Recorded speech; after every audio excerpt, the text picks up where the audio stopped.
मध्य प्रदेश की राजधानी भोपाल में मोहन सरकार का बुलडोजर एक बार फिर गरजा। इस बार निशाने पर था कुख्यात मछली परिवार का अवैध अतिक्रमण। 3 मंजिला आलीशान कोठी जिसे शासकीय भूमि पर अवैध तरीके से बनाया गया था। जिला प्रशासन ने इस पर बुलडोजर चलाकर मछली परिवार के साम्राज्य की आखिरी दीवार भी गिरा दी है। सैकड़ों की संख्या में पुलिसकर्मी, जिला प्रशासन के अधिकारियों ने सुबह से कोकता नगर हथाईखेड़ा डैम के पास बनी कोठी को तोड़ने की कार्रवाई की। सबसे पहले आपको बताते हैं कि कौन है ये मछली परिवार। भोपाल के आनंदपुर कोकता क्षेत्र में मछली परिवार का एक छत्र वर्चस्व था। यासीन अहमद उर्फ मछली और शाहवर अहमद उर्फ मछली इसी परिवार के सदस्य हैं, जिन्हें भोपाल क्राइम ब्रांच ने ड्रग्स तस्करी, रेप, ब्लैकमेलिंग और अवैध हथियारों के गंभीर मामलों में गिरफ्तार किया है। शारिक अहमद उर्फ मछली पर लव जिहाद, कॉलेज छात्राओं को नशे में धकेलकर उनके साथ यौन शोषण, ब्लैकमेलिंग के आरोपियों को सपोर्ट करने के भी आरोप हैं।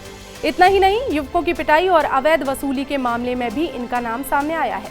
बता दें, 30 जुलाई को भोपाल पुलिस और नगर निगम की संयुक्त टीम ने मछली परिवार के खिलाफ बड़ी कार्रवाई की थी। इस दौरान करीब 50 एकड़ सरकारी भूमि पर बने फार्म हाउस, फैक्ट्री, कोठी, वेयरहाउस और मदरसे को ध्वस्त किया गया था। इन संपत्तियों की अनुमानित कीमत 100 करोड़ रुपए से ज्यादा की बताई गई थी। फार्म हाउस में लग्जरी सुविधाएं जैसे झूले, स्विमिंग पूल, महंगी कारें और आधुनिक मशीनरी पाई गई थी। चौंकाने वाली बात यह है कि अवैध निर्माण हथाईखेड़ा डैम के केवल 50 से 100 मीटर के भीतर किए गए थे। मछली परिवार की ताकत केवल अवैध कमाई तक सीमित नहीं थी। इनका राजनीतिक रसूख भी किसी से छुपा नहीं रहा। ईद और अन्य त्योहारों पर प्रदेश सरकार के मंत्री इनके घर मेहमान बनकर जाते थे। कांग्रेस ने इस मुद्दे पर विधानसभा में भी सरकार को घेरा था। कांग्रेस ने मछली परिवार को बीजेपी के संरक्षण का आरोप भी लगाया था। बाद में बीजेपी ने भी कड़ाई दिखाई, जिसके बाद शहरयार अहमद, जो यासीन के चाचा हैं, उन्हें बीजेपी अल्पसंख्यक मोर्चा भोपाल जिलाध्यक्ष पद से इस्तीफा देना पड़ा था।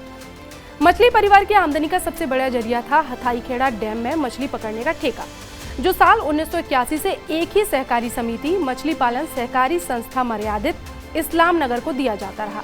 हालांकि 2019 में तत्कालीन भोपाल कलेक्टर ने इस समिति को फर्जी घोषित कर दिया, लेकिन हैरानी की बात यह रही कि 2023 में भी इसी संस्था को दोबारा ठेका दे दिया गया। इस ठेके से मछली परिवार को हर साल करीब 4 करोड़ रुपए की कमाई होती थी। इस तरह 40 सालों में इस परिवार ने अनुमानित 160 करोड़ रुपए का मुनाफा कमाया है। अब बात कर लेते हैं कि मछली परिवार का ये करोड़ों का साम्राज्य खड़ा कैसे हुआ।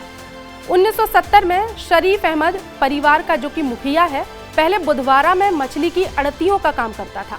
1980 में हथाईखेड़ा क्षेत्र में शिफ्ट होकर उसने मछली पालन का ठेका लिया।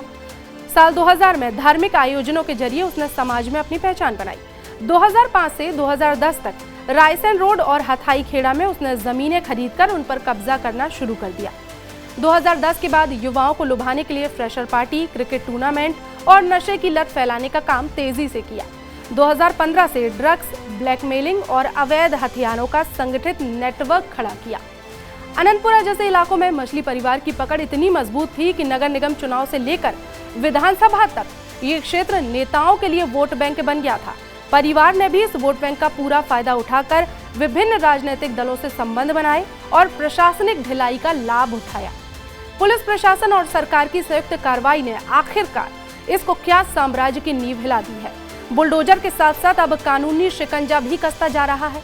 ये केवल एक अपराधी परिवार का पतन नहीं, बल्कि सत्ता, अपराध और साठगांठ के गठजोड़ की परतों का खुलासा भी है।